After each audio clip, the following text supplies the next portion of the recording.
So welcome everyone to our January 14th meeting of the Nichols Community School District. I want to start by acknowledging the traditional territories that the Inuit and Silk people, as well as our Métis teach. Any questions for the regular meeting agenda? Trustee Ward.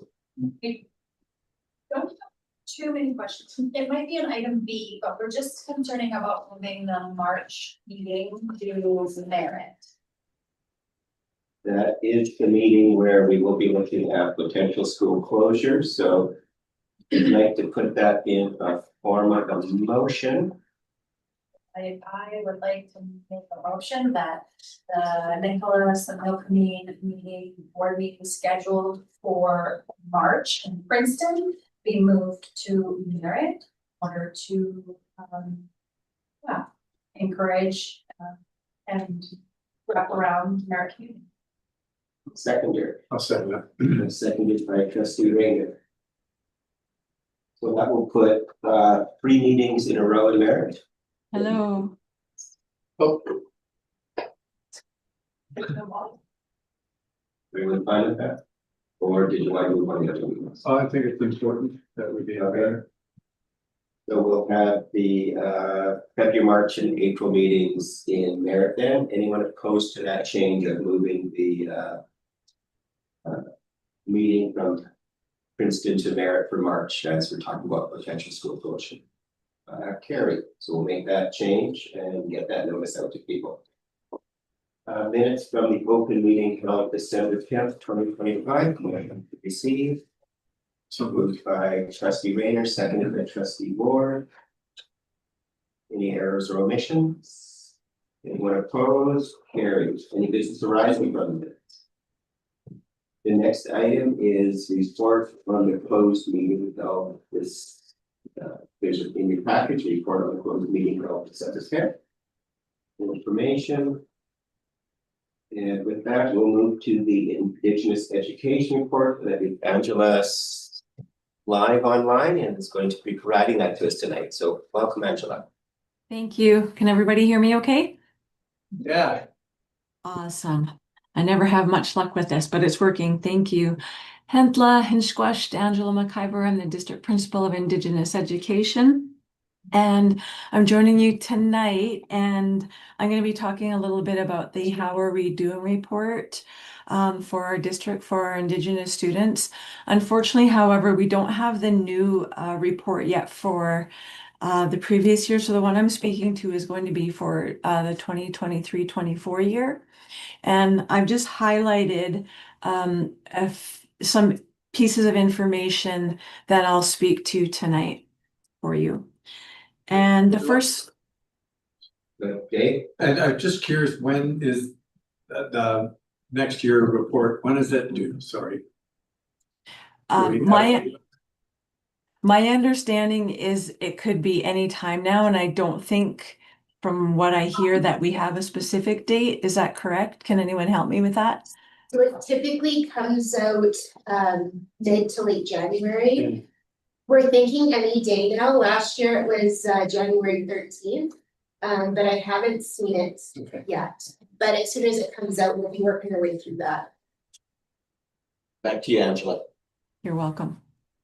The first piece of information I was going to touch on was about students in the alternate program in our district. And we are higher than the provincial average of 42%. We're at 76% Aboriginal students in the alternate program. But with that said, we recognize that our district has a high number of Aboriginal students, so we would expect our numbers to be possibly higher. And we also do know that FNESC has concerns about the number of alternate programs that our Indigenous students are attending. But as our district, we need to note that before any student attends an alternate program, there's a lot of thought and plan that goes into if that's the best fit for the student. And in many cases, we're seeing that this is the best fit for some of our students, and it's not just a place that students are being put willy-nilly, for lack of a better word, right now.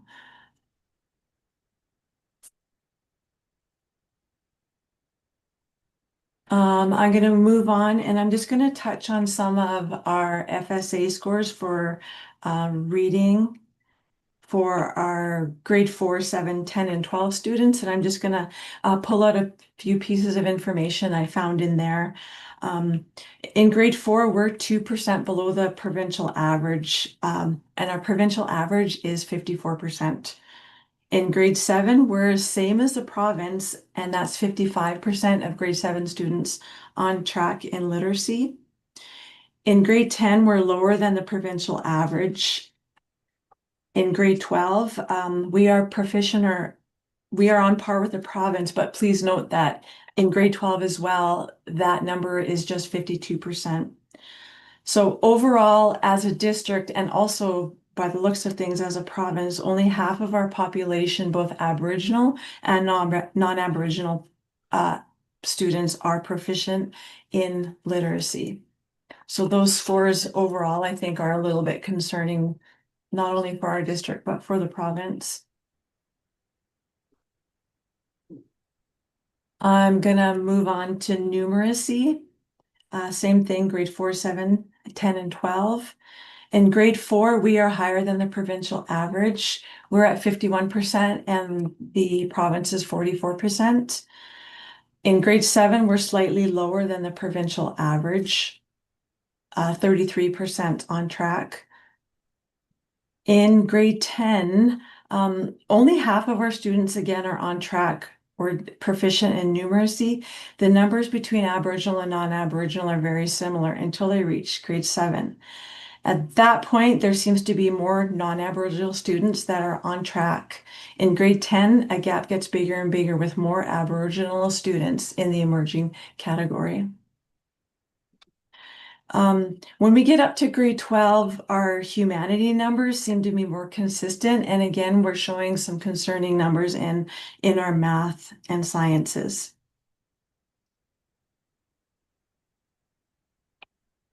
I'm going to speak about our 5-year completion rate for graduation.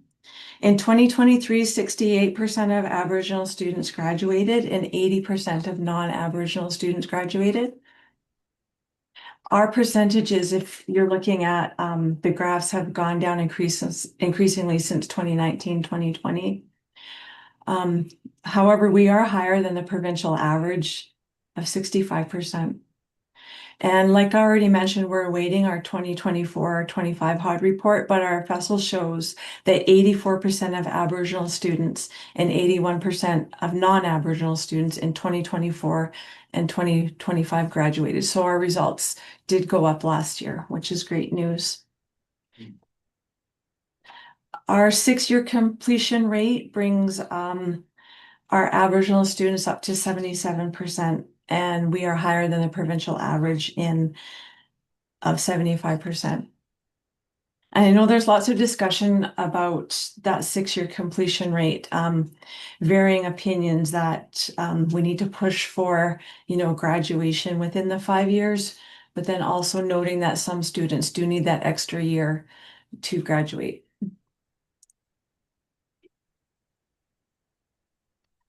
I'm going to mention just a little bit about the FSAs.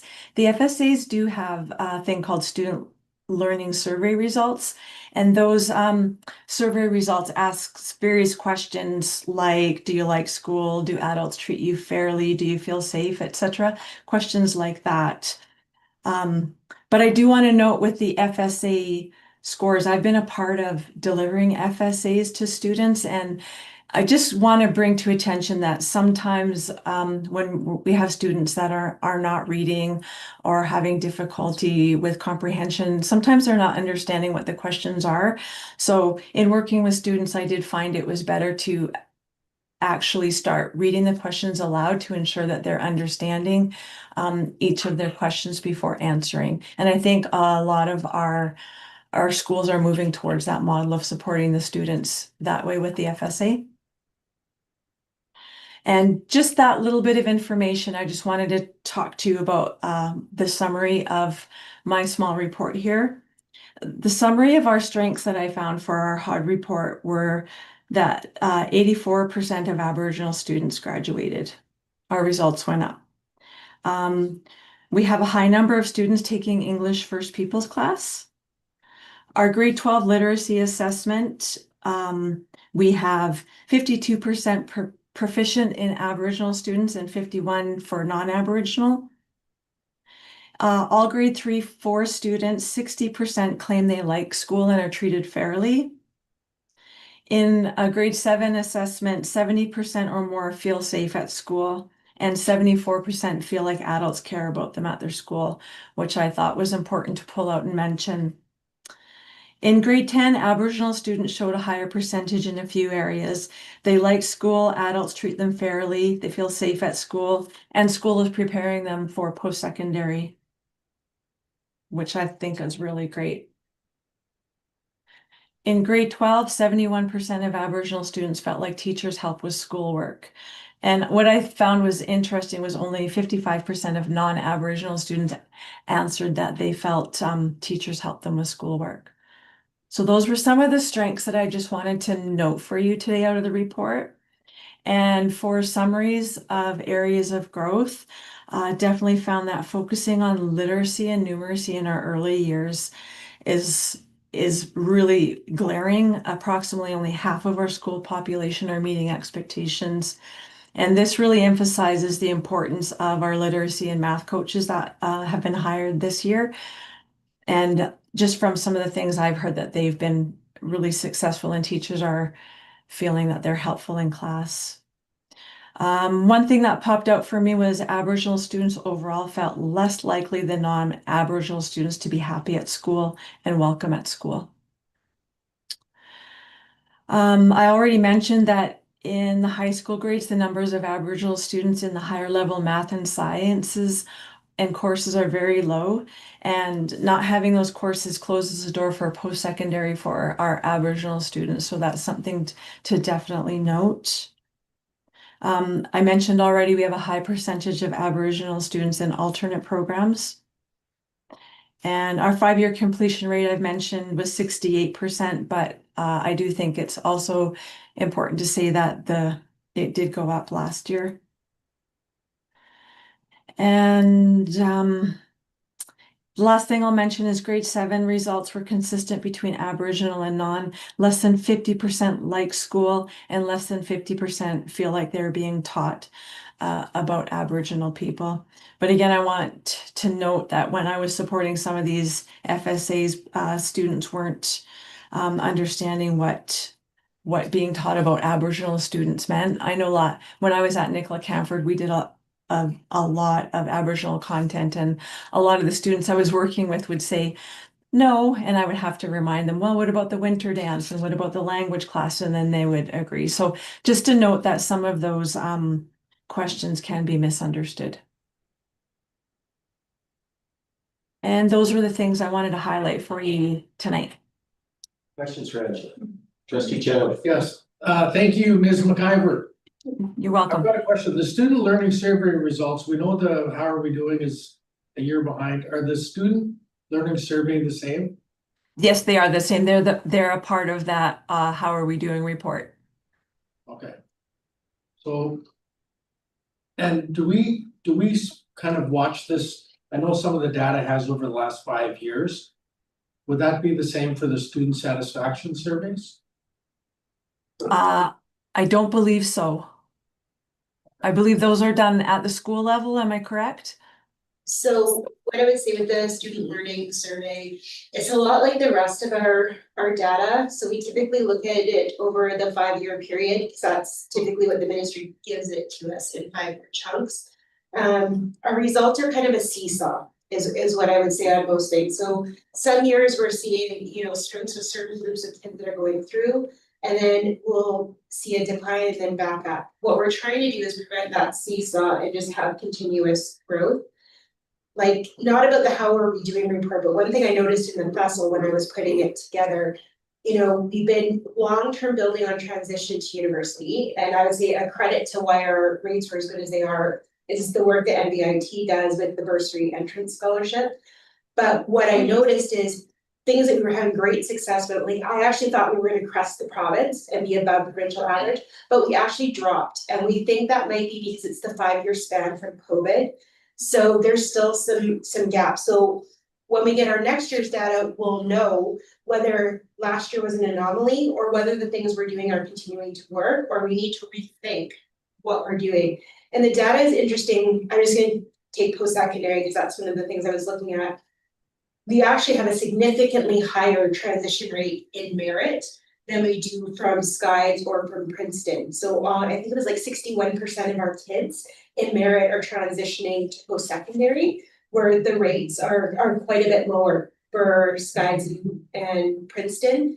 And just some of the work we want to do around that is, you know, how do we make Princeton students aware that they're also eligible for the entrance bursary to NBIT?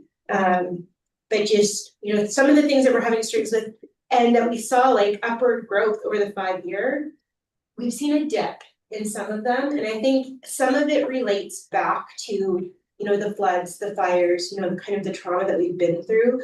I don't think that tells the whole story though, you know, but we're working our way forward. The ministry releases data at different points in the year. By the end of the year, when the festival comes out, that data has been released. Grad rates are typically a year behind though.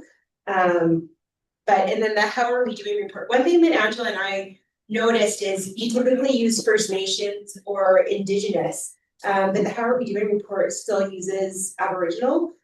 So that's why her report had that in there in case we get a question around that. But the good piece that comes out of the how are we doing report, you see how the province is doing, but you also get a breakdown of how our individual students are doing. And one of our ed coordinators points out, you know what, I don't really care how the province is doing, I care how our kids are doing. And one of the things I've been asked when I've been out to visit in Upper Nicola, well, how are the stats? Because you can manipulate stats one way or another. And I said, I totally agree. So what I'll tell you is we're doing well compared to the province, but the real question you should ask is how well is the province doing? And the answer is not well for Indigenous students.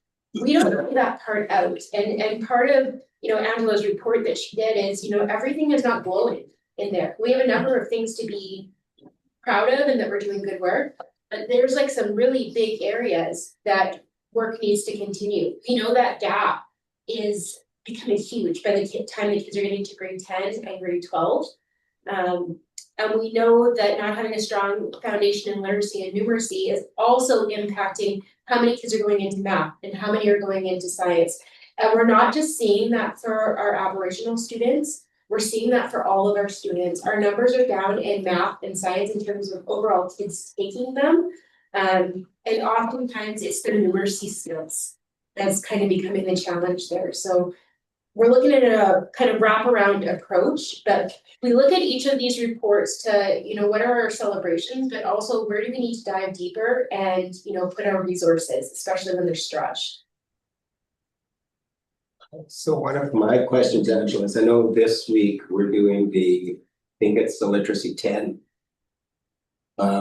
assessments, and I'm wondering, I know MSS asked kids if they want to do a practice test because the tests themselves are very different than how we normally do things in school. I'm wondering what we can do with our ISAs to encourage kids to do that. As you talk about at elementary, we're able to read the question, make sure people interpret it. When you look at the structure, even if you're going to the washroom, someone has to escort you to the washroom. So there's a trust component that we don't necessarily have in the at that grade 10 level, and just the structure of it. I'm wondering what we can do to encourage kids to take that practice one, because it's so different from how we normally interact in a classroom. It's, for some kids, that might be the first almost university type assessment they've ever taken, because it's very there's like a list of 10 rules that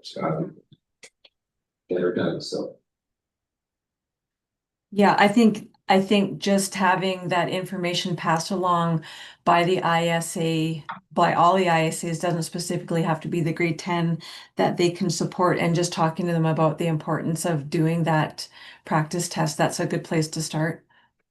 Can I just add something really quick? You can do that test multiple times in the year too, and sometimes what kids will do, we'll talk to kids about, is you can look at the first one as a practice if you don't like what that is, and that's absolutely okay, and then you can get that, because it's just you have to complete it, sit a certain amount of time, look at that as a practice, and then in the spring or in June, we're doing another one if you're feeling like you've got that experience, and so that's worked for some kids. Another question for Ms. McCusker. Seeing none, you're welcome to stay on the screen at the meeting, but if there's other things you'd like to do tonight, Angela, please feel free to, we won't be sad if you depart. Thank you for the invitation, but I think I'll say goodbye. Dave's gonna be sad, okay? I just wanted Thanks, to Angela. say Angela is doing a great job in her role. She spent almost her entire career out at Nicoll and Canford, and I think it speaks volumes about the good work she did there.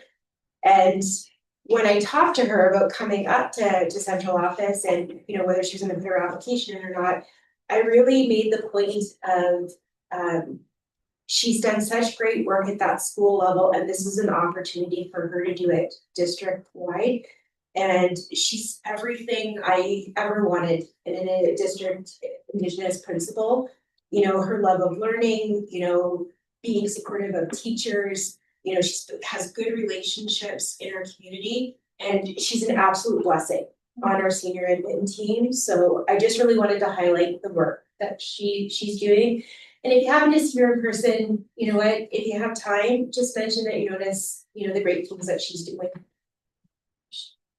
Well, next is the inclusive education, early learning and child care responsibility package.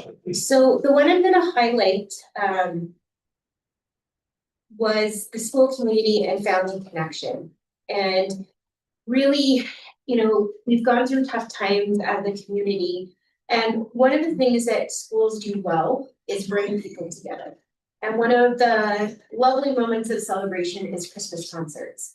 And all of our schools did evening Christmas concerts this year, which, we had them in the past, but it's a change that we've gone back to. We've had overwhelming, positive parental feedback around it. Honestly, we recognize we may need to buy some more folding chairs because it was standing room only at some of our concerts. Our staff and our admin did an amazing job. But one thing that I asked my senior staff to do was to be there for the concerts. So Misty and I were at every concert except for Diamondville because Princeton also had a concert that night. So Misty and I came here. Angela and Adrienne attended at Diamondville, but we made sure we had a presence at every one of those Christmas concerts. Also there to support, this year we were able to bring our EAs back, but it was voluntary whether they would come or not. And if they didn't have enough support, we were there to support, especially children with inclusive needs. And one thing our school district does really well is including children with special needs. And you know what, it's not a separate performance, they perform with their class. And it's a real team effort around this. So I just wanted to recognize our schools for doing that hard work, but also for my senior staff, because that was a lot of nights out of the house. But you know what, Christmas concerts are one of my very favorite events in the year. It's just lovely to see the kids get up there and show their talents. And some of the best parental, participation and attendance we've seen. So probably rivaled grad for the level of attendance. So Awesome. just credit to everyone around that. PSS was packed. Yeah. And the energy was high. Trustee Weaver. Yeah, on sort of the early learning and Yep. going from Angela's comments and all that, and what we've talked about in the past, the strengthening the SEY 2K, strengthening early years to kindergarten transitions. Yeah. So I guess my question is, are our strong starts, are those maxed out? Are we advertising? Are we getting people there to, because you're telling us by grade 4 that, you know, that's when we know then, you know, their literacy is on target or whatever. So are we trying to get, So we have very good attendance in Princeton. Our attendance, we had 3 sites open last year in Merritt. Central actually had fairly low attendance at their strong start, and it was higher at Diamondville and higher out at Nicola Canford. We haven't been able to staff the position at Diamondville this year, like we still have the ad out. So we've actually seen increased traffic at Central, and you know, it continues to be solid traffic at Nicola Canford. I think it really depends on the family of whether they're able to access that service. So because Diamondville wasn't able to be open, but it's so close to Central, it made sense, you know, to direct families there until we're able to open it up. We try really hard to get our parents out. We know that if we can get them early, you know, those 0 to 4, we're also able to sometimes recognize that parents may want to like speak with their pediatrician because maybe we notice something that they need support with, whether you know it's a hearing or a sight issue, or you know what, maybe there's signs that, you know, possibly autism, you know, because for some families, if it's their first child, they don't know what developmental milestones are, and getting them that support earlier, especially with how backed up the medical system is, it makes for better school outcomes. But what I noticed that our Strong Start coordinators do really well is they build connections with parents. So it's a safe space. And I know particularly the one here in Princeton, you know, there's kind of a social aspect to it with the moms that you can Right. build a bond with similar people in your community. We'd like to see even more attendance, but I would say like they're very well attended from what I'm seeing. is there a way to help transport these families? And, you know, do we have this funding from the Indigenous federal program for transportation? Do you want me to speak to it? So most of our First Nations they call theirs Head Start. Sure. So they actually offer them, you know, on the reserve, so transportation isn't a barrier. One thing that we started is we didn't always have good transition plans coming out of the Head Start programs into our schools, so we're trying to make that more robust. But there's no transportation dollars, unfortunately. But we try to locate our centers so that they're as close to our parents as can be. You know, space is an issue at Bench, but one of the reasons we also had it at Central and Diamondville beyond space. Lots of families that may not have the same level of resources are able to go within walking distance. Thank you. I think we had in previous years where some parents, they would do a day or two at one, Dale, and then they would do a day at the other one, so it's not quite a bit of that Yeah. between. And they're not restricted to just go to one, they can visit as many as they want. That's good. Other questions? The next is on school calendars, and you'll see there's 3 years there. Part of that was our calendar survey in November and December showed that 71% of parents and 69% of staff said they find having 3 years of school calendars helpful. And the calendar regulation allows the board to pass up to 3 years of school calendars at a time.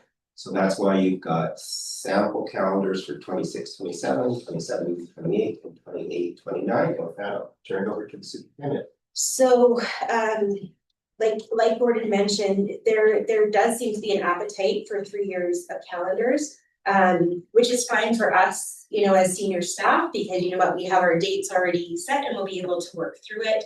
There's certain requirements that come from the ministry and the calendar regulation, so that's what we have listed here. What's a little bit different this year is we typically only send out one version of the calendar for public feedback. This year we have 2 versions. So, and we went with version 1, version 2. When we did the survey, it was A, B, and C. Overwhelmingly, C was the choice with maintaining status quo with the 2-week spring break. But based on our unions coming forward, you know, and speaking to embedded PD, we also wanted to give an option where PD is embedded. But because of instructional hours and other pieces, to have the embedded PD, the cost is that second week of spring break. But what we do is if the board agrees to put these two versions out, we send it out to our parents and our stakeholders and our rights holders for feedback. And that's just open-ended. We just have them share, you know, if there's anything else that we can consider. And then we'll bring back a single version for February that the board would pass. And just a reminder, because you've had asked before by parents. When spring break occurs, that 1 week, that's actually contractual, because BC Teachers Federation also has their meeting dates down in Vancouver at that time, so that's why that 1 week is always locked in there. Okay. So you have to be, go ahead, Dave. Yeah, so. To me, it's really important that this information gets to the parents. I know that the staff will undoubtedly see it. But to me, to get the proper feedback and the percentages that we want to see. Because I have to say, on that last presentation about the Pro D being embedded. I really swayed me a lot that I thought that is a really, to bring those throughout the year was a really positive thing. But if 85% of the parents say, or whatever, this is no good for us, then it becomes a very difficult thing for us to say, well, we're gonna not go with the highest percentage of people that want these calendars this way. But anyway, that's, so as I'm just want to make sure, is this emailed to each parent or? I don't know how Child. Simone has done it in the past, but we can send it out as an email, so like when we send out, The school? like if we have like a lockdown and we send out information to parents. We can do it the same way, we'll put it on our Facebook and our website as Yeah. well. Okay, good. I just, feedback is what we need, right? Because it's a big decision. 3 years, right? But too, if we were so inclined to send a note home with kids with the web link in their bag, and hopefully, you know, They click on it. their parents take it out of their lunch kit. We've done that before in the past too, so. Sometimes the lunch kits. So what, like, go ahead. Oh, and just upcoming TAC meetings, we have an opportunity. How long will we have this open for feedback?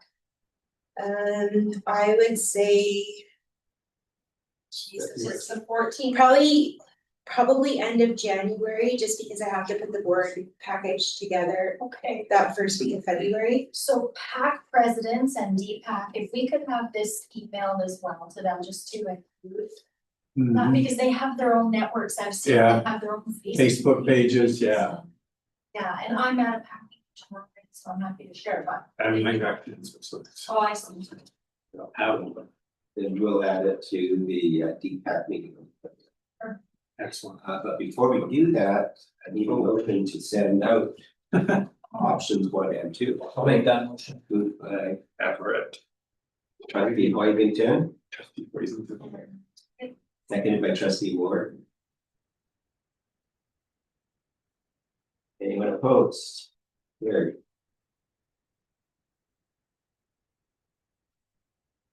You have on the table the superintendent's report. So Simone always does a wonderful job working with our admin, putting this together. You know, and I say it every meeting, but this honestly is my favorite part of the meeting, because I get to highlight the wonderful things that were going on. So when we look at Vermilion Forks, where our coaches have been spending time, so our numeracy and our literacy coaches have been spending time working at the school with our teachers as well as our student support teacher, to really look at how do we build confidence and core skills. We're hearing really positive feedback about both of our coaching positions. So from what I'm hearing, and I actually got a spontaneous email from one of our teachers today, just appreciating the work, especially that Tanis as our literacy coach has done. It was a good use of resources and dollars, and I'm really hopeful that we'll be able to maintain it going forward, because it is making a significant difference. Sounds like we need it. Yeah, Oh, boy. Like, with our results. You can't know what our results are and not do something about it, right? And we wanna do something that's effective. You know what? This was a pilot year, you know, like, will people take advantage of it? Will it be helpful? You know what? We've had good reception. We're actually at a spot where we have enough teachers teaching on call that we're gonna do some in-service work with our coaches and pull some grade level teachers out. You know, there's a lot of really positive things happening this year. And positions are often the people either, you know, sink or swim based on who the person is. We have two amazing teachers in our coaching positions and they're working really, really hard. And doing great work. And I know the kids are excited when they come to visit their class and, you know, model lessons or help support the teacher. So just some really positive, you know, kind of feedback from the board. Or to the board. Collettville always has a ton of things going on. One of our favorite events at Collettville is their Christmas dinner because our senior staff at our office actually go and help serve. You know, it's a great community event. It's all the kids in the school, but there's also parents who are able to be there. So it's just a really nice way of working our way through that. Looking at Nicola Canford, one of the things that they do is their bonanza. A lot of hard work on the part of the PAC who organized it and for the parents that volunteered. And they just really wanted to say thank you to Lower Nicola's fire department that came to help, as well as our central office staff to wrap up the presents. It's a nice way of kind of bringing that community spirit together. Merit bench, the one that I was going to speak to is specifically Mr. Denton. You know, all of the teachers put together their performances, but Mr. Denton is honestly the glue that holds bench Christmas concert together.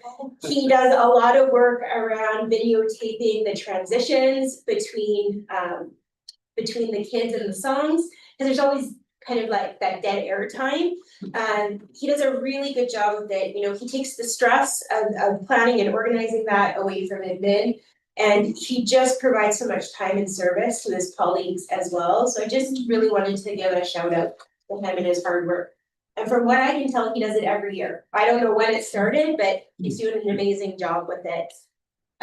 Merritt Secondary School, Miss Dunn, and I don't know if you've ever had an opportunity to go visit her art room, but her students produce some really amazing pieces of art. Often when you walk through the hallways of MSS, you'll see pieces of art posted, you know, so it's not hidden to the art room. But one of the things I wanted to highlight, so they worked with the Indigenous student advocates to design, build, and decorate traditional drums. So, you know, a really nice connection between a cultural component and also, you know, visual and graphic arts.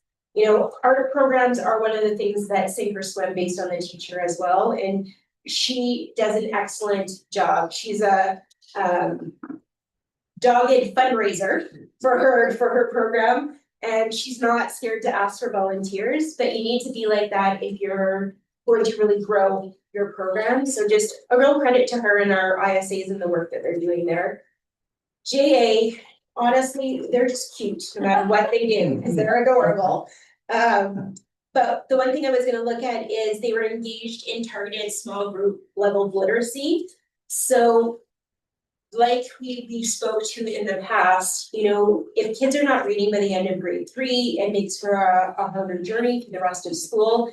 One of the things that we work on is level literacy instruction. The staff work very well there, you know, to build those foundational skills.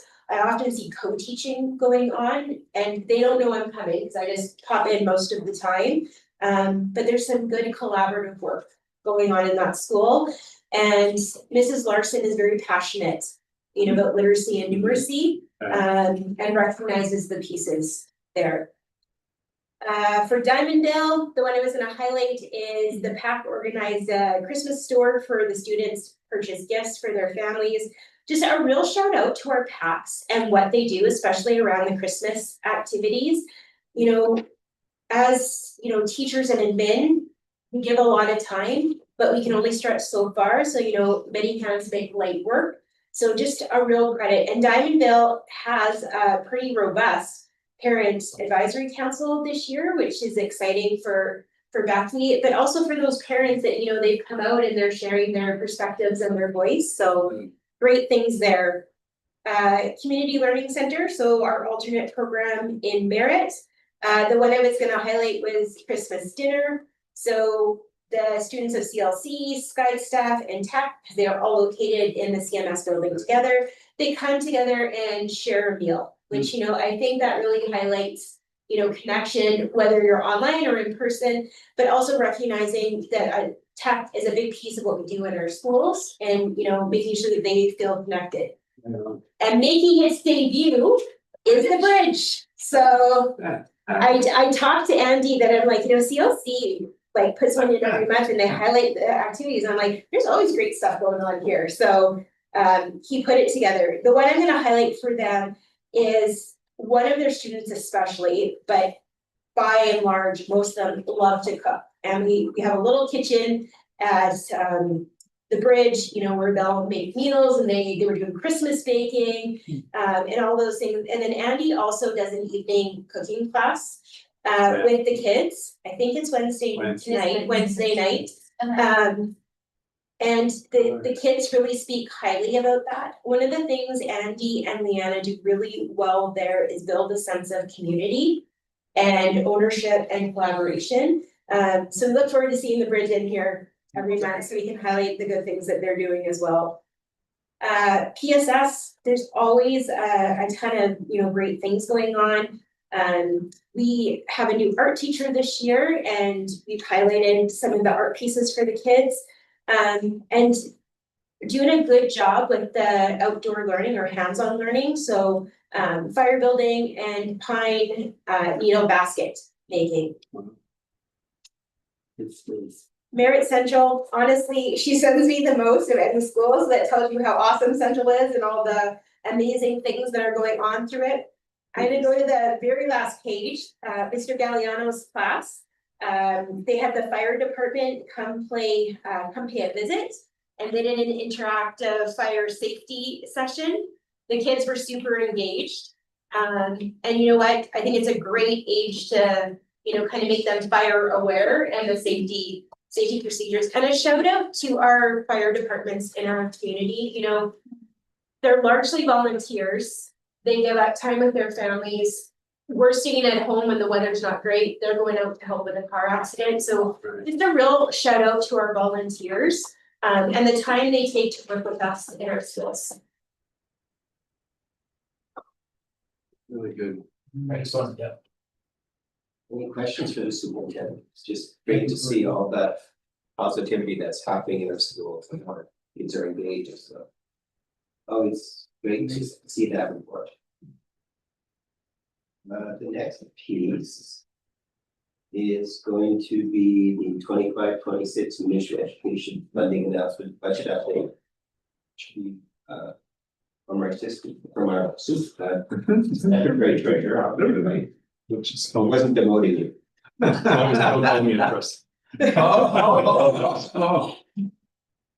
Okay, thank you. Just one of the ones before you get it, I scooted over to Mark ahead of time because I saw that 798. Will you let me know 90% of that has come through Skies, and just a reminder that we're still looking for the other half of the Skies money that comes in an additional account. So that's not like we all of a sudden have $798,000 windfall that dropped onto our plate. So over to you, sir. Right, so this is just an update based on the anticipated funding announcement that came in December that just confirms our funding for the enrollment we submitted in September. There was no big surprises in terms of the funding that we get. The funding rate didn't change. So sometimes on occasion, the funding rate could change because you know, the number of students in the province decreases or increases, and Treasury and Ministry of Education and Childcare have to make adjustments, but more often than not, they leave that alone. So as the board chair has just spoken, we received a net of $800,000 increase, and that was largely to due to the increase in Sky's enrollment. When we put our enrollment estimates in February to set the original budget, we were very conservative because Sky's is very fluctuating. We've been fortunate to have continued good enrollment in that. We don't want to be counting on it in the future, so we've always been taking a conservative approach. Having said that, and coming into the district new and inheriting the budget, I saw a line item in our budget that had a $1.5 million addition in our revenue this year in anticipation that would have that Sky's enrollment. So this is what Board Chair Swan just alluded to, the fact that we need to make sure that we get that 1.5 through the additional enrollment. Got about half of it when we did the September account. February is coming, we'll be able to get that snapshot and know how much closer. So it's good timing as we set the amended budget, which I'll be bringing to the public meeting next month.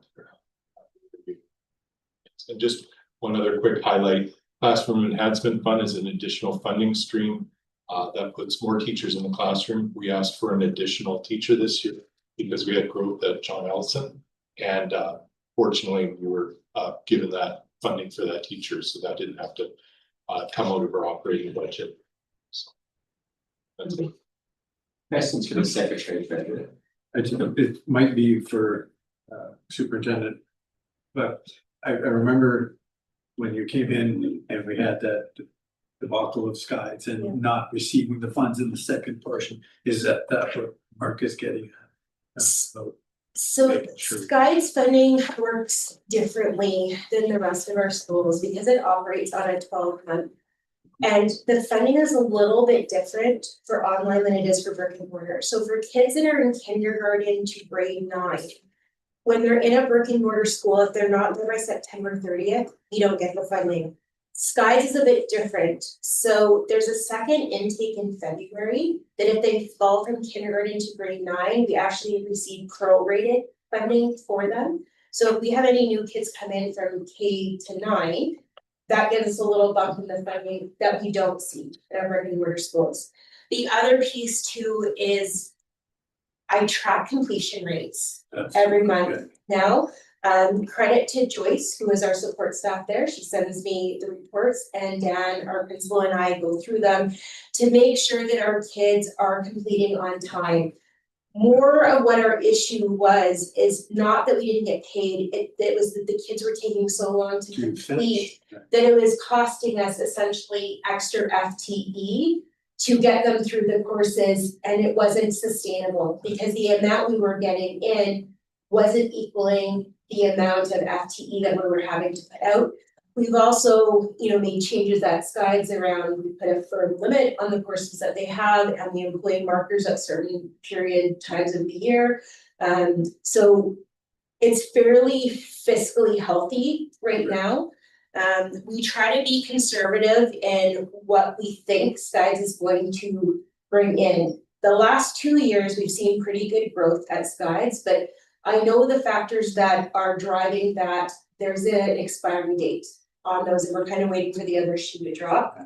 The other thing that's a bit of a concern right now is so we typically have what's called a polls agreement to be an online school. They're typically renewed for 3 years. Ours is supposed to be up at the end of June. Right now, the ministry is only renewing for a year at a time. So we have our license extended to 2027, and I've got confirmation from the ministry. But typically when there's a change like that, that signals there's some kind of change coming. So I don't know if that's a change to the funding formula or if it's a change to the model. If you've been around a long time, as some of our trustees, there's been different iterations of online schools. So, at one time almost everyone had one, then it, was a smaller number, I don't know where they're gonna go with it. Some provinces have moved away from a distance online school, others have moved towards it. I don't quite know where that one's going, so when Mark says we're conservative about it, that's what we need to be going forward. We're pretty confident based on our completion numbers right now that we should hit what we said it was going to bring in. I wonder what you say, we're going over it monthly is Yeah. really great, thanks. Another piece, it's in the multi-page report. Or anything else you wanted to touch on or? On the budget, Yeah, before we go to Sophie, and so please, the next piece. no, I'm good to move on. Okay. So move on to the statement of financial information report. Okay, so this is information for the board that we submitted the required statement of financial information, or so known as the Sophie report, for the due date of December 31st. This is a requirement from the Financial Information Act for transparency, and what it discloses primarily is a listing of school district staff salaries who are earning over 75,000 and their associated expenses, which could include professional development fees, mileage and travel, and conference fees. And then also a list of vendors specifically named when the district has done business with vendors totaling over $25,000. So that's all attached to it.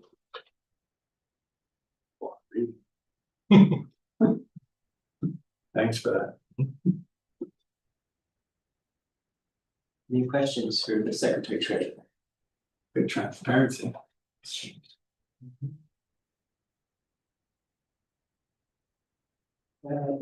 We are now looking at revenue administrative stages.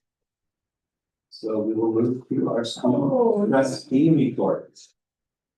Well, between the superintendent's report and trustees report, it's pretty good stuff. Yeah. Happy New Year.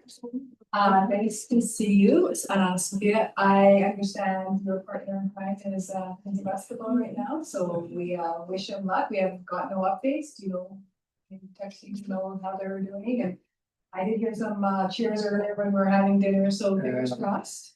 But as we think of the new year and we, it's a great 12 years. And we think about graduation and we're naturally inclined to think about the future.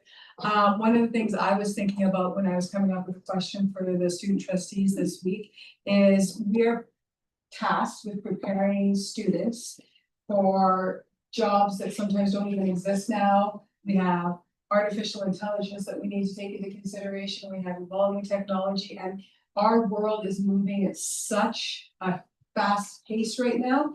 I'm curious from your perspective, what do you believe students need to develop, experience, or learn throughout their time in school in order to be well prepared for life after graduation? I'm thinking right from when we start tiny little people in kindergartens, all the way to, your next steps as you graduate and move out into the real world. What do you think schools are doing well, or what we need to do better or think about? So I have Oh. Oh, there goes. So I'll do my first shoes. We won't know. So I believe that us students need to learn and develop our critical thinking skills, which is a very important skill to have, especially now in the time of AI and social media. We need to learn how to fact check information and differentiate facts from opinions. And still allow us to think more independently and make informed decisions. We need to also develop our social and emotional skills. After being isolated during the pandemic and the floods, most students don't know how to properly communicate and work with each other. Skills like good communication, being collaborative, and being able to overcome that discomfort in social settings can help us manage challenges respectfully and maintain healthy relationships, whether it's personal or professional. Nice. So that's it for my report. And for Matthew, he believes that students must learn how to use AI properly in school. AI can be a very useful tool for using it to help you and not just using it to do all your work for you. You can use it to help you do research, summarize long paragraphs, or even turn handwritten work into typed text, all of which will save so much time. I think teachers need to educate kids on what they can and can't do with AI so they too can save time, but still get the same amount of knowledge as they should without it. But students must also learn good social skills by interacting with others inside and outside of school. Learning how to have respect for all teachers and principals, as well We'll set them up for success and deliver our jobs as they need to learn how to treat their bosses and supervisors. Wow. Unless there's a boss. That is well done. Great question. Great answers. It just, it makes me really proud that you're sitting at the table, both you and Matthew, please give my but I think you're really forward thinking, and I think this is really good. Everyone needs to hear this message, our teachers need to hear this, system direction, we need to be forward when we're talking about how we're gonna prepare our tiny people and big people for the future. So, any questions for? I like the proper usage, so like not like this, you're gonna use it, so teachers have to use it. So exactly. Matthew, I mean, the communication piece that you spoke of, I think is just so important, and we're just, you know, you hear about really great opportunities to come together in community and treat each other well, but you bring up something we spoke about earlier today and like the impacts of COVID and being in isolation and like other pieces that went on, so it brings us to mind the work that we still need to do to help young people transition into workplaces. And then Matthew speaks about again around the emotional intelligence, so you can disagree with people, but there's a respectful way to do it, and the two of those are just so on point. I work with employers and every day, and I would say the critical thinking that you named the top four, just like I know. you nailed it, you absolutely nailed it, great job, guys. Awesome. Just want to say how proud I am of you, and you're so mature. And given what you had to go through with COVID and shutdowns and everything, you're an amazing young lady. I think you'll do very, very well whatever you choose. If you were a resource-based company, you might want to be thinking about this person as a future managerial perspective. You Always looking for. Grow your own, they say. Yeah, that's right. Yeah. Well done. Well done. Thank you. And so we will move to Trustee Rayner. Mine was canceled yesterday, but you saw in the superintendent's report that that school is rocking. And our next meeting, His name, the school's name is. oh, John Allison, Elementary, JA. Anyway, it's next February, or this February coming up, is the next meeting. I have Colleyville tomorrow night, and Skies will be rescheduled. It was tonight, but they moved it. So, Same with me, no PAC meetings since our last board meeting at either Downville or Central, so nothing February. We have Vermilion Forks tomorrow, but I can't. I mean, it's just crazy. This is the face of the winner of like a Vermilion Forks student won the raffle, guys. Okay, so the VFB raffle was a huge success, and so thanks to all the trustees and all the support of those raffle tickets. But this is such a good story. I don't know that I have permission to share your meeting, but I just want to show how happy and elated they were to win. I want to make that mention. I went to a band concert, like the future musicians, December the 3rd, and then Plants and Poinsettias, oh my. Wow, and they were held captive in a van, not down by the river, but on the broken highway. You know, we had an awful highway. Yeah, So these poor plants and poinsettias were held captive. Jeez. But did it stop us from having a poinsettia or 10 in our home? No. So the lovely band teacher, 2 seconds, she was so so gracious. She's like, these guys have been held captive, and I'm trying to get money back for some of you guys that they've seen better days. Go ahead, eyes on this. Yeah, yeah. So they have been. The PAC has been working their butt off. And Mrs. Wolbach, she led guitar and singing. So all these little faces were just bright and amazing. Just to speak to the incredible teachers and the staff who gave so generously to community, for community to come together in what might have been the most difficult December in both Merritt and Princeton, that we've ever had on record. This is a really good win for community to see shining so bright. So I just want to say, I'm gonna name it, tomorrow I'm gonna call it, heart, hustle and hope. Cause I'm gonna say that, I'm gonna say that down. I wrote them a nice one, cause I love them. Anyways, good luck. This is a report with, I would actually being at the meeting yet, so I'm not sure how trustee like. Well, I would have been at. They going behind her. A little bit. So Nicola Catholic had their PAC meeting on Monday. I was unable to attend. I was in basketball with my grade team in Hamlets. But lots of good stuff, as we saw in the superintendent's report at Nicola Catholic as well. Volleyball season, school hoodies, we saw they got the new school hoodies, which they're pretty happy and excited about. Lots of strong character awards giving out. Bird is always so proud to present those to the PAC as well, which is exciting. Some of the stuff that the PAC had accomplished as of late is they do have a ski trip plan. The PAC is paying for the bus costs for the ski trip, That's awesome. which is excellent. They are also excited about the Merit Literacy Week. They come read with me this January 29th. They purchased some new hockey nets for the school, which is also good. They also they raised some money with how much money did they raise? I believe it was like $800 or what was it? Anyways, I'll maybe get that back more. But either which way, the success of the pre-Christmas gift wrapping thing is obviously a big hit, right? Always has been, but yeah, lots of good stuff. They're meeting again in February 18th.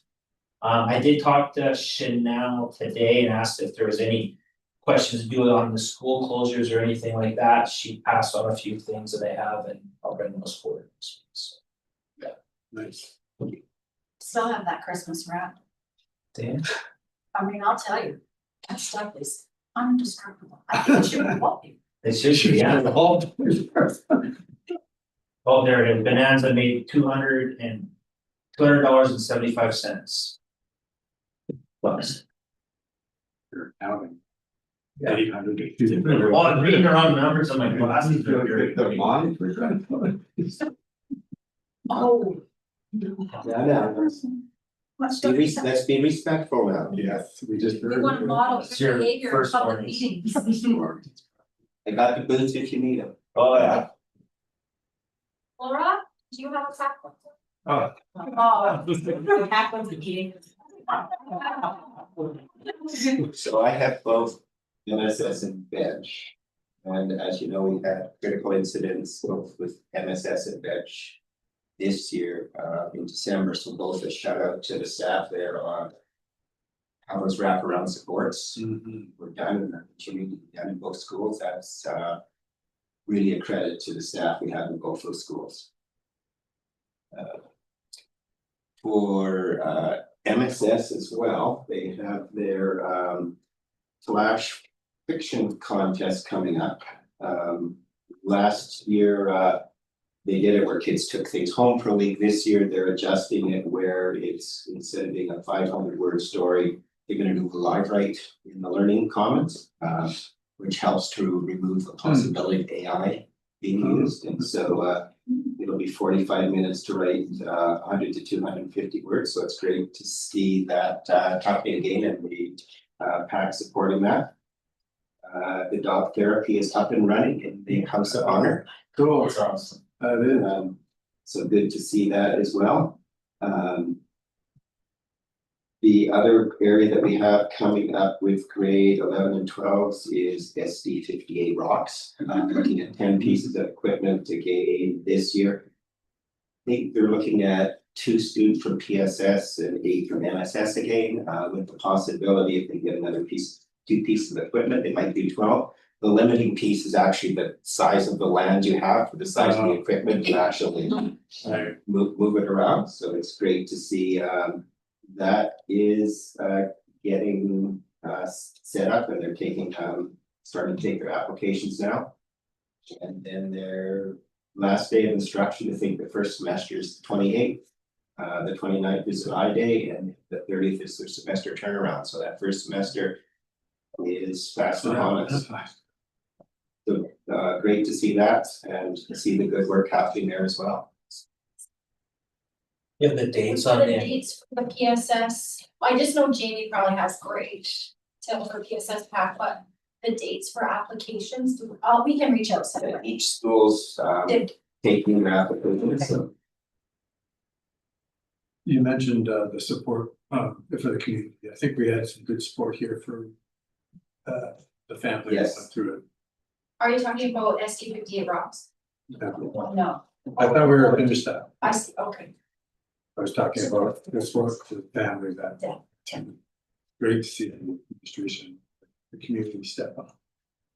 Yeah, I don't see any other reports, so what you have before you in correspondence, and so I have on my computer game. Is a request from the Princeton Pickleball Association, to have a reduction in the fees from. Riverside from $25 an hour to $15 an hour. The current fees are within our policy guidelines, and I did check the policies we like to say in there at Princeton, so. What did you wish to do with this request? I have a question about, isn't the theater like smaller than a gym? Shouldn't it be priced different a little bit? Like you can only get one court on that one. It's not the same size as all, I'm Yeah. just saying. It's true. So I could see an idea about that. Well, we have our policy there, we're doing cost recovery. I was just gonna speak to, most of the costs for the rental is, it's actually labor costs for QB.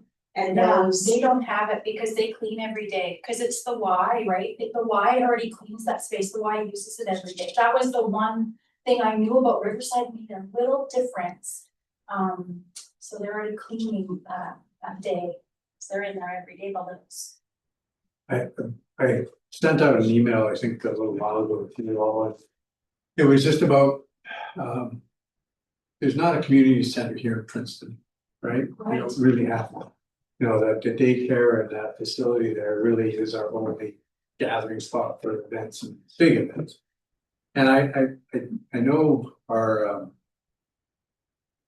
community with the town of Princeton and the RDUS. They must have access to funds provincially or through grants and whatnot, that possibly if we might suggest a letter of saying, look, town and RDUS, we have this space, we have to cover these costs.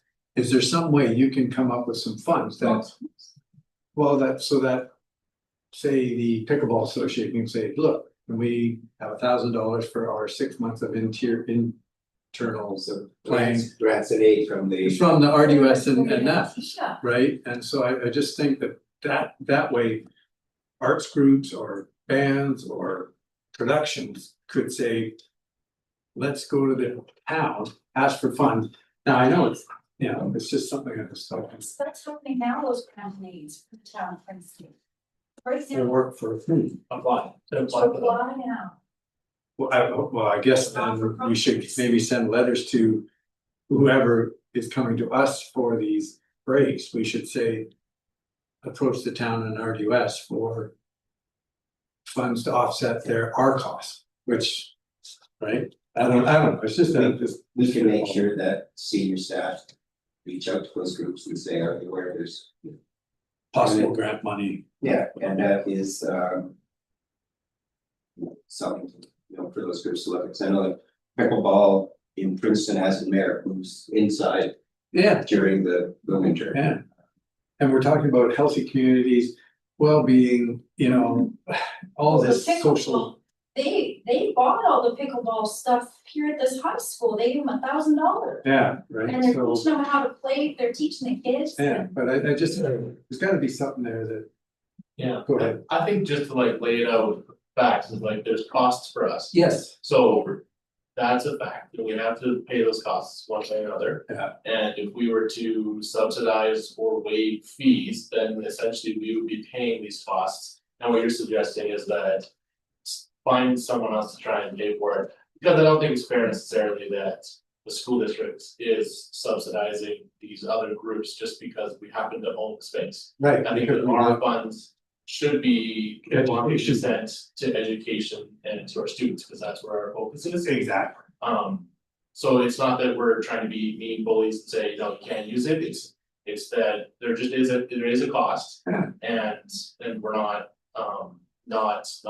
empathetic to the fact that there's a cost there. But maybe there's a way we can try and find some other funds to help them Exactly. subsidize that. Yeah. So if we can get a letter out to maybe people or, and find out if there are funds available. I've never heard that the town has those funds for groups. Granted, yeah, this is how, I just saw it on the face. Jeez. So we will direct people in that direction and maybe also talk to the city and the regional districts that they may want to put together. Some kind of community fund as well. We Yeah. direct staff to do that. And I'm hoping that we're going to leave the rates as per our policy. Yeah. I have a question for this letter. Because we're going back now a few months and I recall the Crimson Tide group coming and asking for support. Because those fees too, so would that apply to that? group Oh, also? exactly. Well, they would go to they would go to the town or the RDS and say, yeah, we're putting on a production, can we have $1,500? and Crimson Tide, if you remember, we also, Yes. when they said they had students, we said, well, give us a list of the students, because if it's primarily students, then it would be a student rate, not an alcohol rate. Right. Didn't get information back from them. We also suggested to them to work with the school to create a board authorized course. Yes. Because then if it was a course for credit, that would change things. We haven't heard back from them on that either. So those are two things we had asked them to do. We said that that could be a way to assist them. So. Yeah. It's interesting. Ms. Erickson is, I believe, directing or producing the next play that's coming out. So I wonder if we can add some support. I wonder if that's a big ask to, get the board of authorized course. I wonder if they need help with that process. So, because if we haven't heard back, I'm thinking maybe that may have been a challenge. So just to show the board supports the arts, supports all of that. And Princeton, honestly, Princeton is different than Merritt. We do not have any rec spaces. Exactly. Right. None. So that's, I think we want to show a little bit of help or support. Hurts to see it sit empty. There are funds, the RDS and town of Princeton have community functions, money or whatever that. Well, it's the arts that funded that theater. I know. That's the bigger important context, right? They received all that money to make that theater happen, right? So it's just that right. The physical space was actually money that we got as a school district and a municipality through a joint venture, probably, I think it was 20 years ago. Yeah. But that was joint money between BCSTA and the Union of BC municipality, so that's what paid for that initial space there. But as I say, we reached out to them to say, here's some things that you could do, and Anyway, thank you for the putting up with me. It's enough. We want to support. We do. you Find solutions. Yeah, lots of thoughts. And it's so, there's no. We're in a real tough time. Sorry, Gordon. That's okay. Your second letter is from the DPAC.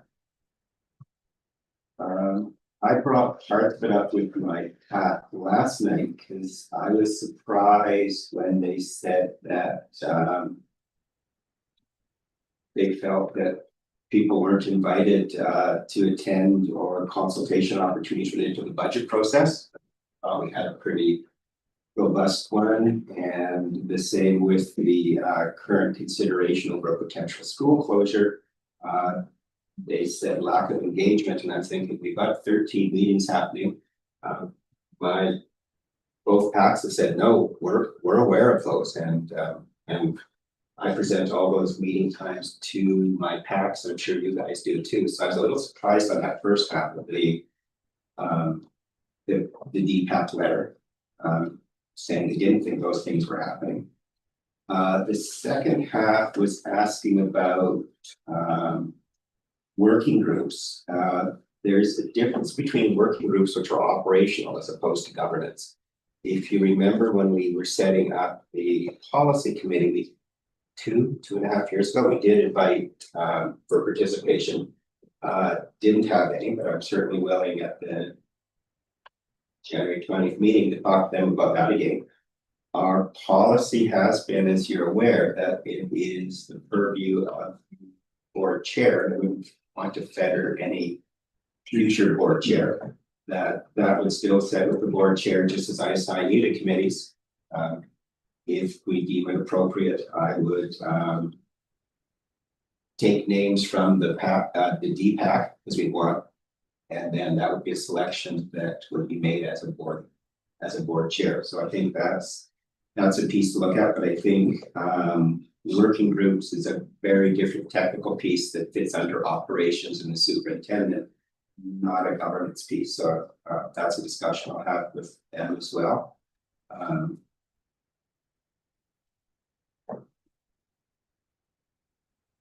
And certainly they have been invited to do presentations at any of our meetings that we've had. And I went back through several years of our minutes to see if they'd actually done any, either in Merritt or Princeton, and I didn't see that. So I don't think it's from our lack of try. There's certainly another meeting coming up in Merritt again, which they could attend as well. And I think there's a piece of it when they talk about working together, collaborating, which I agree with. There's also responsibility when you are on the DPAC in terms of when you read through their charter and how you approach things. And certainly when we see members of the DPAC at a public meeting saying unkind things about other schools, that really doesn't fit with how a DPAC, with that comes responsibility. So I'm going to be approaching that at our next meeting on the 20th. I'm not sure how you guys felt when you saw the letter, but I felt the first part was a little strange to say there had been no opportunities for what people weren't aware of potential school closure meeting. Trustee. Yeah, I think your January 20th meeting, I think it'll be very informative for them. I think I'm not sure if Courtney's going to be there, but definitely showing them the guidelines. And also I have a hard time when I read things like this and about transparency and us not inviting people to meetings. I've been almost 19 years here, and every year there's budget consultation meetings. Every board meeting, we talk about finances, and everyone is welcome. And so I don't know how many times you have to say it, but we've said it a lot. And I know this is a tough issue that's out there right now, but we have been transparent and we've been upfront with inviting people. For me, they asked two things, so let's try and answer them about the meeting, and then I think we can maybe put it to bed. The second one, to participate in the working groups. I think we kind of talked about that, Gordon, how working groups are operational. Maybe what they meant was committees is that's where their role would lie. And I think that, they have been invited to participate in the past, and I think that they will in the future, so. That kind of answers that one for me, that yes, you can be involved. The DPAC will be invited to participate in committees, but not working groups, because that's operational. That last one. That's kind of, I think it was paraphrasing the word already said, but yeah, that answers that one. And then the first one was to be formally recognized as a district stakeholder. I'm not sure that we've formally recognized anyone as a stakeholder. But I mean, we would see all our PACs as parent groups as stakeholders in the education of the kids in districts. Definitely, like informally now in the meeting, we can say that, yeah, for sure, but I'm not sure what they looking for as far as formally recognized. They would just be just like any other pack. Yeah. Or interested group. I think John and then trustee Ward. So on the, when they talk about the April 25th board meeting. And a robust consultation process that started in January for stakeholders regarding the upcoming budget. I think they're referring to the current budget and the process of. Community engagement we did around the budget, Well, they're talking April 25th, so they're talking last year's the budget. previous budget, Yeah. yes. Yeah. And I know that we had like a committee struck. Right, and there were rights holders. And stakeholders. So what they're saying is, why can't they be part of that? Is that correct? We had a technical working group, which. has That's been probably what it designed, is. Which Yeah. was very, we were getting all those technical pieces back to the board, so not even the whole board sat on that, because it was very, That's it right. was very granular technical work. But could that be that robust consultation process you're referring to? I don't know. Maybe I need clarity on that. Well, What I they think mean. that's what they're referring to, is that working that we had struck, right? There were names UP and teachers union. some of our- If we were to do something like that, I would expect a non-disclosure agreement to be done. Sure. With staff, with trustees, we're covered by that, our teachers are covered, So you do have, like, you had First Nations involvement. Yeah. Right? Did they sign? Which is in their LEAs. Which is in the LEAs. Yeah. So would we, I guess the question is, would we consider having a rep from DPAC be part of that working group?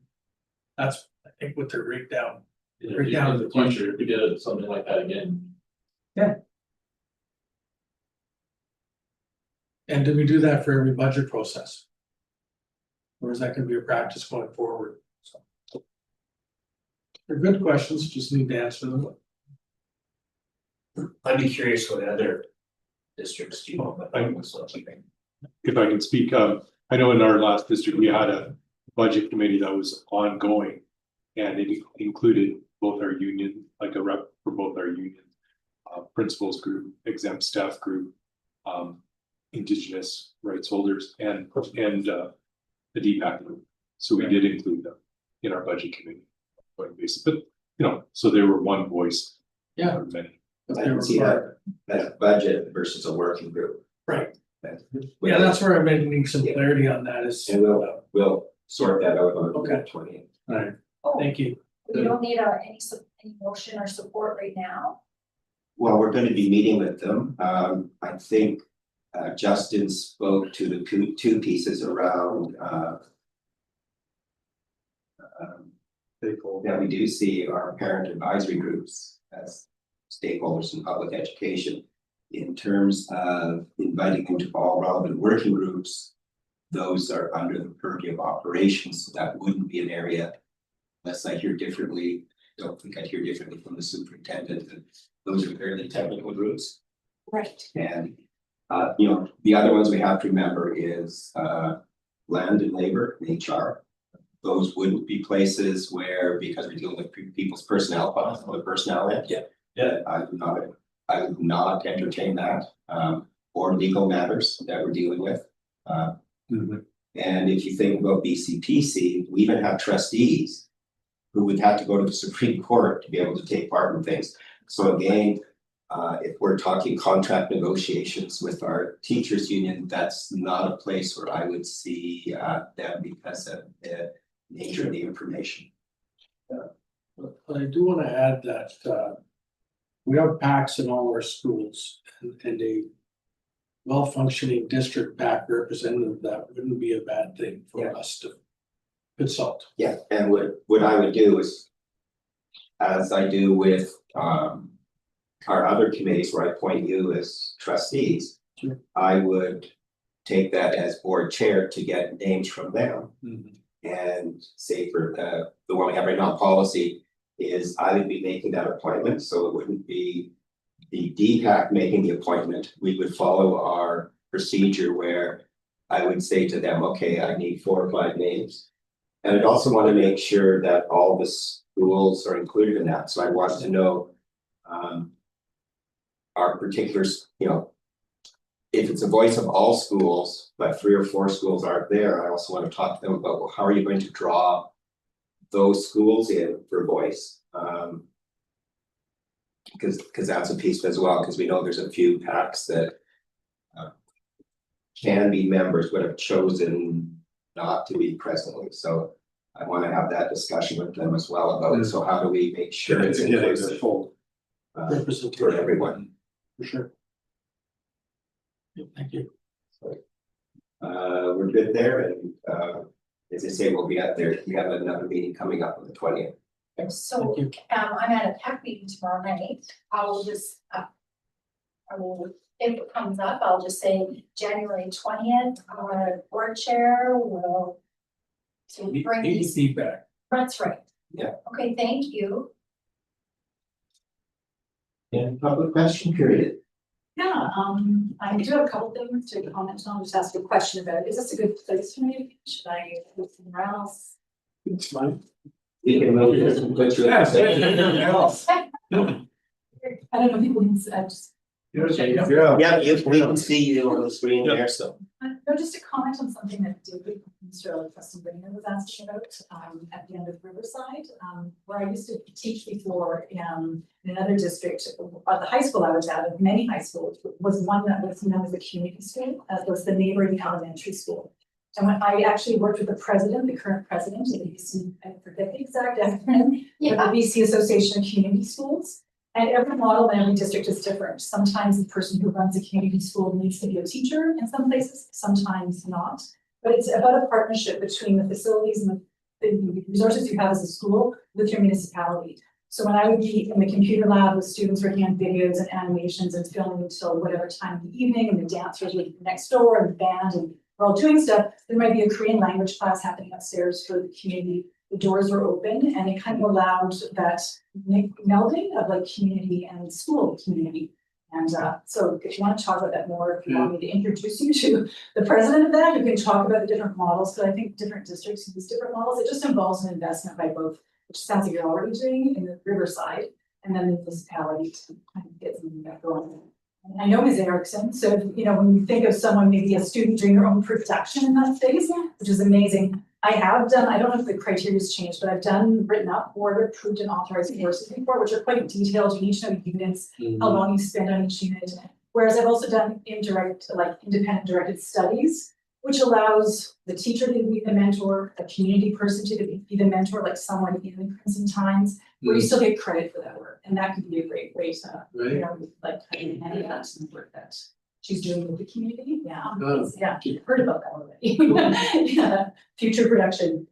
Yeah, the topic that I wanted to just talk about, if maybe you can imagine, and thanks for always making me feel welcome. I don't always say anything, but just the culture where I come from, you want to acknowledge the work that your trustees do. And I do invite other teachers. You see one showed up tonight, but often they're busy, they have their own families, and I go, yeah, I don't have kids, and so I kind of have a bit more flexible schedule that way. So as you know, I'm Trina Mullen, the local president of the Princeton District Teachers Union. I just wrote little cards, I wrote big, so that I don't have to talk as quickly as sometimes I do. So I'm the timed item, nice and slow. And I was actually not planning on being here this evening. I'm part of our Wednesday night curling league, the curling league. So I had to reach out and try to find a spare because of course, in your board package for this meeting, one topic, of course, the discussion, the big one is the school calendar. I think especially when you see that it's for 3 years. And you think, wow, this is going to take us into 2028, 29. It sounds like a Jetsons movie. Like, are we going to be eating, you know, our meals going to be little pills, and are we going to be in hovercraft? It sounds like a long ways away, and it's a big commitment. So again, thanks for allowing this opportunity for me to just share a couple of observations. I know we've talked about this a lot, so I'm not going to rehash things you've already heard. Just a couple of new observations, maybe, and a question to leave you with. So one quote from someone I work closely with, a colleague, that they would use with their administration when they were working together was healthy, happy, everyone. Healthy, happy, everyone. So thinking about that, I know I've heard the word community quite often at this meeting. I know that's really valuable to you, knowing our strategic plan and being involved in our communities where our schools are really important, as is inclusion. Is quite, you know, it's valued as well. And inclusion, you know, is where everyone feels valued and their thoughts are welcomed, and they feel represented. And when the proposals that we talked about, but that we see in the board package about the school calendar and the survey that happened in the community, I think it's important to acknowledge that when we talk about the results of that, what we have been advocating for, the voice of teachers, was not represented in that survey. And so that's one reason that I'm here. So the MBTU in Merritt and the PBTU here in Princeton, as well as the Joint Pro-D Committee, they really worked a lot for over a year and just trying to really gather that information. And so we can feel quite confident as being represented, knowing that we're sharing those voices. There are, of course, perspective and what the vast majority of teachers would say overwhelmingly is that they would wish to have, instead of summer institute, Pro-D days embedded throughout the school year while retaining that 2-week spring break. And when you see the proposals that are in the package, of course, when teachers see those, they don't feel represented and they don't feel heard and they don't feel included in that perspective of those. And they feel a little unhappy, a little bit disappointed, and a little disenfranchised. And I don't think that that's the intention of folks in this room. I don't think that's the intention at all. But they did get involved in the process. They engaged in the process. They engaged in the survey. They did even individually provide feedback that came through the Joint Pro-D Committee as well through our associations. And so they did engage in that. 3 years is a long time, as I mentioned, and the best path forward is that kind of the best path forward, looking at the options available when you're in a teacher shortage. And I think sometimes here in Princeton, we feel that a bit more. This school, without a metalwork teacher and an auto teacher, that's been a huge vacancy over the course of this year. I know that's a position that's been posted and reposted. I'm hoping to fill that. I have wonderful members of our union. Anyone who's not a certified teacher but is on a letter of permission, are part of our union, my members. But I think we have a higher percentage of teachers uncertified here in Princeton than merit, and trying to bring in those for specialty areas, folks with those backgrounds at the post-secondary level is important. So looking at recruitment and retention, I think it's important to consider what these proposals are, because people do look at things like this. Like as a union office, you get questions about, what about this? If I were to come to your district, what about that?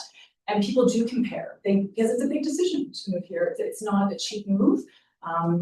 We know that housing and all of that, all those considerations, but we want to attract people here. And I moved here 6 years ago. I haven't been here forever and loving it. It's really been, it's great. The 1 week spring break, when you see that in the proposal, that's a step backwards. So if somebody were to see that. So I was at an all-president, well, not all presidents, but a local president's meeting that represented people from around the province earlier today. And one district, one president said that they think maybe they're even the last, or at least one of the last, to go from a 1 week to a 2 week spring break, to join the rest of us, who I think a lot of us have been doing this since 2010, when we kind of expanded that for cost saving measures at the time. And then 2 weeks, but 3 days in August. Again, not really an incentive if you're kind of comparing district to district. It's like, it could be something that's a bit of a deterrent, because it's not the norm around the province. I keep hearing that there's another president that I work closely with who, again, on the island, they just went from Summer Institute to embedding those Pro-D days, and their schedule. Their calendar for next year looks like Abbotsford, looks like Ashcroft. You kind of look at calendars from around the province, and they all look very, very similar. A concern about adding 3 Pro-D days that I've heard, and that was mentioned in the survey, and that I've heard in discussions in the district is around, as we heard Angela or Ms. McIver talk about, just literacy and numeracy, and where we're at with those provincially and academically, but as well food security. And teachers share those concerns. And I think when Vince Kennigan, the president of the MBTU and Merritt, addressed that at the last meeting, saying if that's a concern regarding 3 potentially extra long weekends in a school year, let's be proactive and let's work together as a community. Let's reach out to groups. And our union recently joined the North Okanagan Labour Congress, so we get to meet once a month with folks from BCGDU and all sorts of groups. And often, every meeting that I've attended so far, we're hearing from food shelters and food sheds and organizations that are working with communities to help support them. So those, if we reach out, I think we can address some of those concerns. Those concerns are shared by teachers, and teachers do really value Pro-D. And they believe they can better support their students and their needs once they've met those, once they've met their students, as previously stated, when Ms. Sheldon mentioned just, you know, the fast pace of how things are changing. And yeah, during a year, if you have more time to stop, pause, you know your students, you know your class, what do we need and how can we best support them? It's yeah, it can be beneficial for everybody. And as you know, teachers do go out of their way to support students, even their tongues. I know everyone has a stash. I have meetings that I come to here, I bring snacks, and we do that, and we care and want to support our students as best we can. And like Mr. Cannigan said, Vince Cannigan, you know, we can work together to fill those gaps. We're absolutely ready to work with you to do that in the community. One interesting thing to note, and I don't know if everyone knows, in our collective agreement, so that, you know, find like kind of language, it does say that the regular school year goes to the end of June. And so when I look at the calendars that I see proposed, it goes till June 30th. Interestingly though, this year it's not. We're ending on the 26th. And so we're for some reason not offering classes in session the 29th and 30th. We could be. So you've already decided as a body to excuse 2 days of instruction before the July 1st kind of, you know, start of the summer and that time. So it's not a big leap to think of the 2 days this year, adding one more day to make those 3 days and working with that. So not all collective agreements say that. Some say like the end of the last full week of June. Ours does say the end of June. You can go right to June 30th. Every year. You don't need to stop early, even if other districts are. You might look at other calendars and they have to. Next year's a unique one though, so that's the last observation I'll talk about, because it's with Labor Day and we come back on the 7th. That's kind of late. So if we're used to having 184 days in session or instruction, now you, like most districts, I think you're looking at, I think yours I saw 180, you're looking at like 170. And so wow, it's like, how do you fit in all those instructional hours with only 179 days? I've done the math, correct me if I'm wrong, but with our current secondary school schedules, we're fine in terms of instructional hours. We meet the minimums.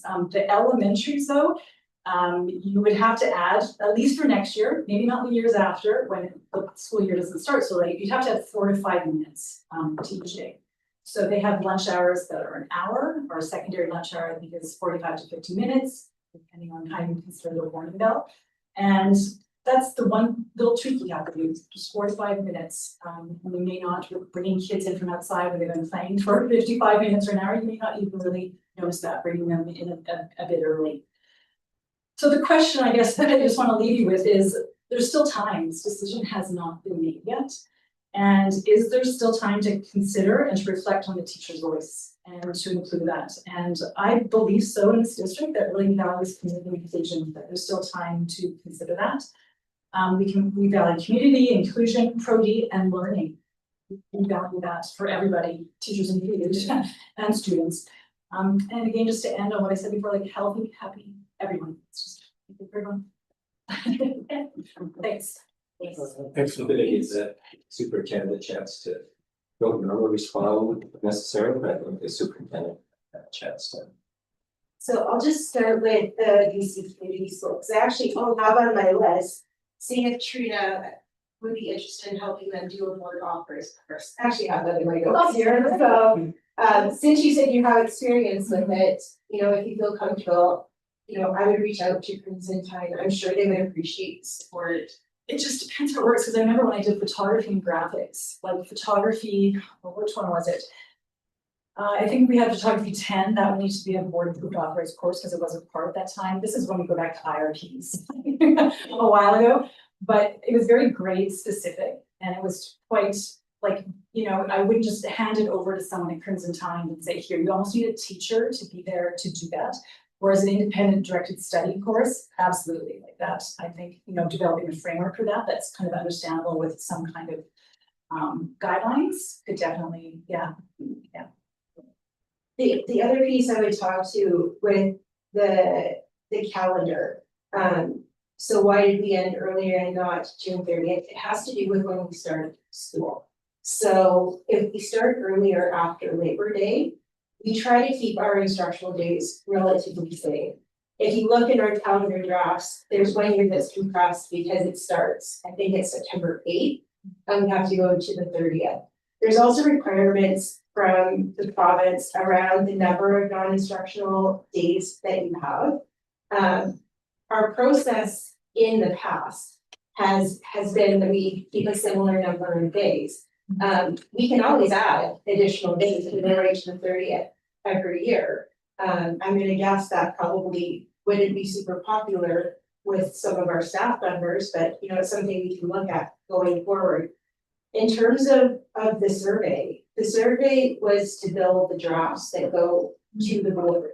Every year, there's a draft or drafts that go to the board, and then it goes out for open feedback. So as I have explained to parents and other teachers, this is the process. The calendar is built and then it goes back out for feedback.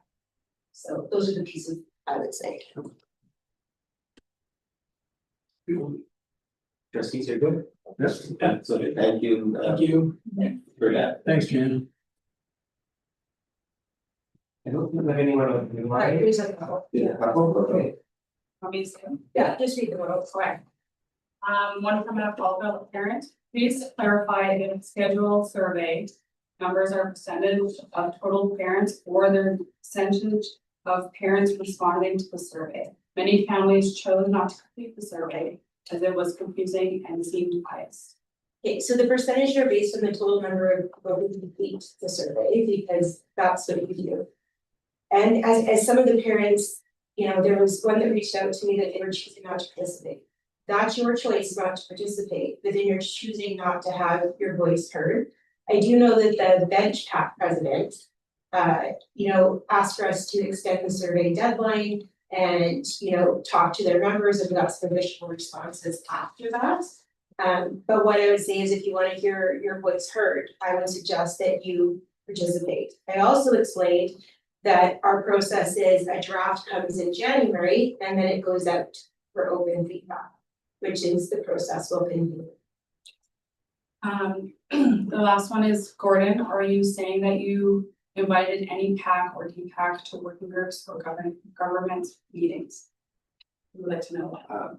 Or government meetings, no, government sets who comes to government meetings. Maybe governance. Governance, so I will look at our current governance committees, have that discussion with DPAC. I think the question was, have you in the past, and the answer was Yes, yes to Yes, all. we did with the policy group that had no response, so.